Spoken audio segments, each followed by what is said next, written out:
Hello everyone and welcome to hello Adhyapak. आज हम बात करने वाले हैं 6th के सोशल साइंस के chapter 10 grass roots democracy part 1 governance के बारे में। स्टार्ट करने से पहले चैनल पर अगर पहली बार आए हैं और वीडियो आसान और अच्छा लगे दोस्तों तो सब्सक्राइब करना न भूले। तो चलिए स्टार्ट करते हैं chapter grass roots democracy part 1 governance. Introduction. मनुष्य बहुत समय से सोसाइटी में साथ रहता आया है। जब कई लोग एक साथ रहते हैं तो कभी कभी मनमुटाव या गड़बड़ी हो सकती है। ऐसे में सोसाइटी में सही ढंग से चलने और शांति बनाए रखने के लिए रूल्स जरूरी हो जाते हैं। शायद आपके घर में भी कुछ रूल्स होंगे जिनका पालन आपसे करवाया जाता होगा। जिस स्कूल में आप पढ़ते हैं वहाँ भी रूल्स होते हैं, कुछ स्टूडेंट्स के लिए और कुछ टीचर्स के लिए। हायर क्लासेस में एग्जाम देने वाले बच्चों को भी कुछ जरूरी रूल्स मानने पड़ते हैं। सड़क पर गाड़ी चलाने वालों से भी ट्रैफिक रूल्स को फॉलो करने की उम्मीद की जाती है। जो लोग नौकरी करते हैं उन्हें भी अपने काम की जगह के रूल्स को मानना पड़ता है, और जो नौकरी देते हैं उन्हें भी अपने एम्प्लॉइज के लिए बनाए गए रूल्स को फॉलो करना पड़ता है। अगर कोई व्यक्ति रूल्स को नहीं मानेगा तो क्या होगा? इसका सीधा जवाब है कि सोसाइटी में सही तरीके से चलने वाली अरेंजमेंट बिगड़ जाएगी। रूल्स को किसने बनाया और क्यों बनाया? उन्हें किस तरह से बनाया गया? ये कुछ ऐसे क्वेश्चंस हैं जिनके बारे में हम इस चैप्टर में पढ़ेंगे। Process of taking decisions. Rules के ग्रुप से सोशल लाइफ को ऑर्गेनाइज करना और फॉलो करना ही गवर्नेंस कहलाता है। गवर्नमेंट उन लोगों के ग्रुप या सिस्टम को कहते हैं जो रूल्स बनाते और इन रूल्स को फॉलो करना इंश्योर करते हैं। कुछ मोर इम्पोर्टेंट रूल्स को लॉज या कानून कहा जाता है। इसका यह मतलब ये बिल्कुल नहीं है कि जो रूल्स और कानून एक बार बन गए वे हमेशा के लिए बन गए। जिस तरह घर पर आप अपने माता पिता के साथ किसी स्पेशल रूल्स के बारे में डिस्कशन कर सकते हैं, या फिर स्टूडेंट बॉडी, स्कूल या यूनिवर्सिटी मैनेजमेंट से रूल्स में चेंज के लिए कह सकते हैं, उसी तरह सोसाइटी को गवर्न करने वाले लॉज और रूल्स में नागरिक भी अपनी बात रख सकते हैं। आइए जानते हैं कि ऐसा किस तरह होता है। गवर्नमेंट के 3 ऑर्गन्स। दुनिया भर में सोसाइटी जिस तरह से कार्य करती है उसे डिजिटल टेक्नोलॉजीज बदल कर रही है। भारत में 30 वर्ष पहले तक जिन लोगों को अपने से दूर बैठे रिलेटिव्स को पैसे भेजने होते थे वे पोस्ट ऑफिस की लाइन में लगकर फॉर्म भरकर मनी ऑर्डर भिजवाते थे, या अगर उन्हें किसी बिजनेस के लिए पेमेंट करना होता तो वे पहले बैंक की लाइन में लगकर डिमांड ड्राफ्ट बनवाते और फिर उसे पोस्ट द्वारा भिजवाते थे। आपने शायद इन शब्दों मनी ऑर्डर या डिमांड ड्राफ्ट को कभी न भी सुना हो, क्योंकि आज हमारे पास तुरंत पैसे भेजने के लिए डिजिटल मीन्स और रिसोर्सेज भी उपलब्ध हैं। डिजिटल टेक्नोलॉजी ने न्यू टाइप ऑफ क्रिमिनल्स को भी जन्म दिया है जो अपने स्थान पर बैठे बैठे डिजिटल मीन से लोगों की पैसे चुराने के तरीके ढूंढते हैं। ऐसी क्रिमिनल एक्टिविटीज, जिसे साइबर क्राइम कहते हैं, को रोकने के लिए अनेक सरकारों ने नए कानून बनाए हैं। ऐसे कुछ साइबर क्रिमिनल्स जिन्होंने अपनी स्किल्स का उपयोग सोसाइटी की भलाई के बजाय भोली भाली जनता के मेहनत से कमाए हुए पैसे को लूटने के लिए किया, उनको गिरफ्तार भी किया गया है एवं कोर्ट द्वारा उन्हें दोषी ठहराया गया है। जनरली उन्हें फाइन के साथ साथ जेल की सजा भी दी जाती है। इस एग्जाम्पल से हम देख सकते हैं कि किस तरह गवर्नमेंट के 3 ब्रांचेस या ऑर्गन्स एक साथ कार्य करते हैं। लेजिस्लेचर वह ऑर्गन है जो नए कानून बनाती है और कभी कभी पुराने लॉज में अपडेट तथा प्रेजेंट लॉज को रिमूव भी करती है। यह कार्य जनता के रिप्रेजेंटेटिव्स द्वारा किया जाता है। एग्जीक्यूटिव वह ऑर्गन है जो कानूनों को लागू करती है। इसके अंतर्गत head of state, president, a prime minister और चीफ मिनिस्टर, मिनिस्टर्स या कोई एजेंसी आते हैं जिनकी रिस्पॉन्सिबिलिटी कानून को इम्प्लीमेंट करवाना होता है। यहाँ दिए गए एग्जाम्पल में साइबर पुलिस ऐसी ही एजेंसी है। जुडिशरी कोर्ट्स का सिस्टम है जो इस बात को डिसाइड करती है कि क्या किसी ने कानून तोड़ा है, और अगर तोड़ा है तो उस पर क्या कार्रवाई की जाए, या फिर अगर जरूरी हो तो उसे क्या पनिशमेंट दिया जाए। कभी कभी यह इस बात की भी जांच करती है कि क्या एग्जीक्यूटिव द्वारा लिया गया कोई फैसला ठीक है या नहीं, या लेजिस्लेचर द्वारा पास किया गया कोई लॉ भलीभांति परखा गया है और सभी के लिए फेयर है या नहीं। गवर्नेंस के किसी भी अच्छे सिस्टम में इन तीनों ऑर्गन्स को सेपरेट रखा जाता है, जबकि ये तीनों एक दूसरे को इन्फ्लुएंस करते हैं और कार्य भी एक साथ करते हैं। यह सेपरेशन ऑफ पावर्स कहलाता है। इसका एम कंप्लीट सिस्टम को चेक करना एवं बैलेंस बनाए रखना है। मतलब गवर्नमेंट का हर एक ऑर्गन दूसरे ऑर्गन के कार्यों की निगरानी कर सकता है तथा अगर कोई ऑर्गन अपने एक्सपेक्टेड रोल से परे जाकर कार्य कर रहा है तो उसे नियंत्रित कर फिर से बैलेंस कर सकता है। गवर्नमेंट के 3 लेवल्स। कोई भी गवर्नमेंट कम से कम 2 लेवल्स पर कार्य करती है, लोकल लेवल और नेशनल लेवल। भारत सहित अनेक देशों में यह 3 लेवल्स पर कार्य करती है, लोकल लेवल, स्टेट और रीजनल लेवल और नेशनल लेवल। हर एक लेवल डिफरेंट सब्जेक्ट्स पर कार्य करता है। इसे कंपैरिजन से देखें तो अगर आपके घर का बल्ब नहीं जल रहा है, ऐसे में आप पहले बल्ब, स्विच, फ्यूज आदि चेक करेंगे। अगर वे काम नहीं कर रहे तो आप इलेक्ट्रीशियन को बुलाएंगे और अगर यह पता चले कि समस्या घर पर नहीं है तो आप इलेक्ट्रिसिटी बोर्ड जाकर शिकायत दर्ज कराएंगे। यहाँ भी प्रॉब्लम के सल्यूशन के 3 लेवल हैं। भारत में लोकल गवर्नमेंट, स्टेट गवर्नमेंट्स और सेंट्रल गवर्नमेंट या यूनियन गवर्नमेंट है। मान लीजिए कुछ दिनों तक भारी वर्षा के कारण एक जिले के किसी क्षेत्र में बाढ़ आ गई। अगर वह ज्यादा भीषण नहीं है तो लोकल अथॉरिटीज उस स्थिति को संभाल सकते हैं। अगर बाढ़ अनेक टाउन्स और बहुत से विलेजेस को प्रभावित करती है तो राज्य गवर्नमेंट आगे आती है और इसकी जिम्मेदारी उठाते हुए अफेक्टेड लोगों को बचाने के लिए रेस्क्यू टीम भेजती है। किंतु अगर बाढ़ भयानक रूप ले लेती है और मेजर एरिया को प्रभावित करती है तो केंद्र गवर्नमेंट मदद के लिए आगे आती है और रिलीफ सप्लाईज यानी राहत सामग्री और सेना इत्यादि भेजती है। इस एग्जाम्पल में आप गवर्नमेंट के तीनों लेवल के काम देख सकते हैं।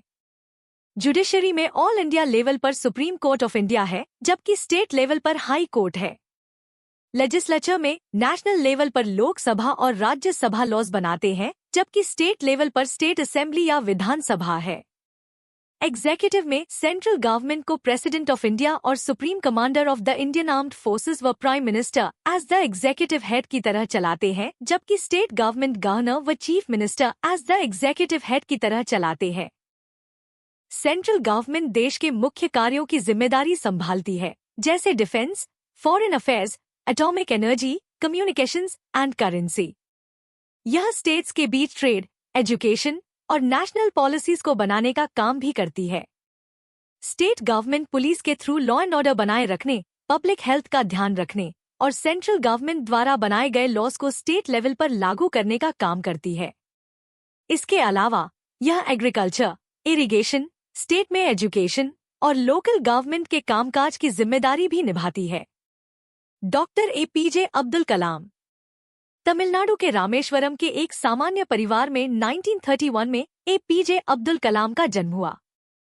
फेमस साइंटिस्ट डॉक्टर कलाम को इंडिया के स्पेस प्रोग्राम, मिसाइल प्रोग्राम और न्यूक्लियर कैपेबिलिटीज में इम्पोर्टेंट योगदान के कारण मिसाइल मैन के नाम से भी जाना जाता है। डॉक्टर अब्दुल कलाम ने 2002 से 2007 तक भारत के 11वें राष्ट्रपति के रूप में सर्व किया। हाई स्टेटस पर रहते हुए भी वे अच्छी एजुकेशन और इनोवेशंस के प्रति अपने पैशन के कारण लोग, विशेषकर युवाओं से बहुत गहराई से जुड़े हुए थे। सोशल वर्क और कॉजेस के प्रति लगाव, डेडिकेशन और नेशन के प्रति कमिटमेंट जैसे उनके गुणों ने लाखों लोगों को इंस्पायर किया है। उन्होंने भारत के यूथ को अपने सपनों को साकार करने के लिए बड़े सपने देखने और हार्ड वर्क करने के लिए एनकरेज किया। डॉक्टर कलाम ने यह दिखाया कि भले ही राष्ट्रपति के रूप में उनकी पोजीशन नॉमिनल है, फिर भी वे काउंटलेस लोगों की लाइफ को इम्पैक्ट करने में इम्पोर्टेंट रोल निभा सकते हैं। उनके कुछ इंस्पायरिंग थॉट्स हैं। First, look at the sky. We are not alone. The whole universe is friendly to us and conspires only to give the best to those who dream and work. मतलब आसमान को देखो, हम अकेले नहीं हैं। पूरा ब्रह्मांड हमारे लिए फ्रेंडली है और सिर्फ उन्हीं लोगों के लिए सबसे अच्छा चाहता है जो सपने देखते हैं और मेहनत करते हैं। Second, to succeed in your mission you must have single minded devotion to your goal. मतलब मिशन में सफल होने के लिए तुम्हें सिर्फ उसी लक्ष्य के प्रति डिवोटेड होना चाहिए। Third, dream is not that which you see while sleeping, it is something that does not let you sleep. मतलब सपना वो नहीं है जो तुम सोते वक्त देखते हो, सपना वो है जो तुम्हें सोने नहीं देता। Fourth, if you fail, never give up because FAIL means first attempt in learning. And is not the end, in fact END means effort never dies. If you get no as an answer, Remember NO means next opportunity. So, let's be positive. मतलब अगर तुम हार जाते हो तो कभी हार मत मानो, क्योंकि फेल का मतलब है फर्स्ट अटेम्प्ट इन लर्निंग, यानी सीखने की पहली कोशिश। एंड कभी अंत नहीं होता, असल में एंड का मतलब है एफर्ट नेवर डाइज, यानी मेहनत कभी मरती नहीं। अगर तुम्हें नहीं का जवाब मिले तो याद रखना NO का मतलब है नेक्स्ट अपॉर्चुनिटी, यानी अगला मौका। तो हमेशा पॉजिटिव रहो। Fifth, if 4 things are followed, having a great aim, acquiring knowledge, hard work, and perseverance, then anything can be achieved. मतलब अगर 4 चीजें अपनाई जाएं, एक बड़ा लक्ष्य रखना, नॉलेज प्राप्त करना, मेहनत करना और धैर्य रखना, तो कुछ भी हासिल किया जा सकता है। डेमोक्रेसी। आपने देखा होगा कि हमने इससे पहले रिप्रेजेंटेटिव्स ऑफ द पीपल की बात की थी। विश्व के अधिकतर देशों ने गवर्नेंस सिस्टम की नींव के रूप में डेमोक्रेसी को अपनाया है। शब्द डेमोक्रेसी ग्रीक भाषा के 2 शब्दों डेमोस अर्थात लोग और क्रेटोस अर्थात गवर्नेंस सिस्टम या पावर से बना है। अतः डेमोक्रेसी का शाब्दिक अर्थ हुआ रूल ऑफ पीपल, परंतु क्या सभी लोग एक साथ रूल कर सकते हैं? क्लियरली है कि यह संभव नहीं है। मान लीजिए कि आपकी क्लास की किसी समस्या को स्कूल के प्रिंसिपल के ध्यान में लाना है, जैसे कि आपकी क्लास में कोई समस्या है या स्कूल्स के इंफ्रास्ट्रक्चर में कोई समस्या है, या फिर आप अपने फील्ड ट्रिप की किसी डेट को प्रस्तावित करना चाहते हैं। इस स्थिति में क्या पूरी क्लास प्रिंसिपल के पास जाएगी? स्पष्ट है कि यह प्रैक्टिकल नहीं है। बहुत से विद्यालयों में पूरी क्लास मिलकर क्लास के मॉनिटर, अगर कोई मॉनिटर नहीं भी है तो भी किसी विशेष कार्य के लिए किसी एक रिप्रेजेंटेटिव का चयन किया जा सकता है और उस रिप्रेजेंटेटिव को प्रिंसिपल के पास भेजा जा सकता है। यही सिद्धांत स्टेट और नेशनल लेवल्स पर भी लागू होता है। चुनावों के माध्यम से जनता अपने रिप्रेजेंटेटिव का वोट देकर चयन करती है, जो असेंबली के इलेक्टेड मेंबर्स होते हैं। उन्हें प्रायः राज्य के लेवल पर विधायक यानी MLA, members of legislative assembly, तथा नेशनल लेवल पर MP यानी मेंबर ऑफ पार्लियामेंट कहा जाता है। ये सभी मेंबर्स विधानसभा लोकसभा में कानूनों पर चर्चा करते हैं, प्रॉब्लम्स और सॉल्यूशंस पर डिस्कशन करते हैं। मतभेद की स्थिति में एक दूसरे से डिबेट कर समस्या का हल करने का प्रयास करते हैं। किसी भी मॉडर्न डेमोक्रेसी की तरह भारत में रिप्रेजेंटेटिव डेमोक्रेसी है। 2024 में लगभग 97 करोड़ मतदाताओं के साथ भारत विश्व का सबसे बड़ा डेमोक्रेसी भी है। भारत में कानून के अनुसार 18 वर्ष से ऊपर की आयु के सभी इंडियन नागरिकों को चुनावों में वोट करने का अधिकार है। मान लीजिए कि आपकी क्लास पिकनिक पर जाने की योजना बना रही है। पिकनिक पर जाने के 2 स्थान हैं, A और B। इन दोनों स्थानों पर जाने के फायदे नुकसान हैं, जैसे उनकी दूरी, पहुंचने में लगने वाला समय, खर्च, बेसिक फैसिलिटीज आदि पर क्लास डिस्कस करती है। इन स्थितियों में सभी के लिए किसी एक फैसले पर आना मुश्किल हो जाता है। ऐसे में टीचर डिसाइड करते हैं कि वोटिंग से समस्या का समाधान निकल सकता है।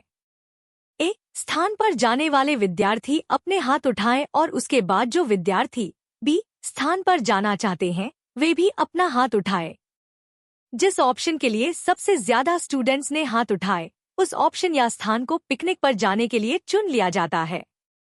यह डायरेक्ट डेमोक्रेसी का एग्जाम्पल है, जहां स्थान निश्चित करने में हर एक विद्यार्थी की राय ली गई। ग्रासरूट्स डेमोक्रेसी उस सिस्टम की ओर इशारा करता है जिसमें ऑर्डिनरी सिटीजन की भागीदारी को एनकरेज और इंश्योर किया जाता है। इस तरह के सिस्टम में सिटीजन खुद को प्रभावित करने वाले फैसलों पर अपनी बात रख सकते हैं। इंडियन डेमोक्रेसी की दूसरे फीचर्स का अध्ययन हम आगे के 2 अध्यायों और अगली क्लासेस में भी करेंगे। तो आज के लिए बस इतना ही दोस्तों। अभी इजाजत दीजिए, अगले वीडियो में फिर मिलेंगे किसी इम्पोर्टेंट टॉपिक के साथ। वीडियो अच्छा लगा हो तो दोस्तों के साथ शेयर जरूर कीजिए। चैनल पर पहली बार आए हैं तो सब्सक्राइब करके जाइए। धन्यवाद।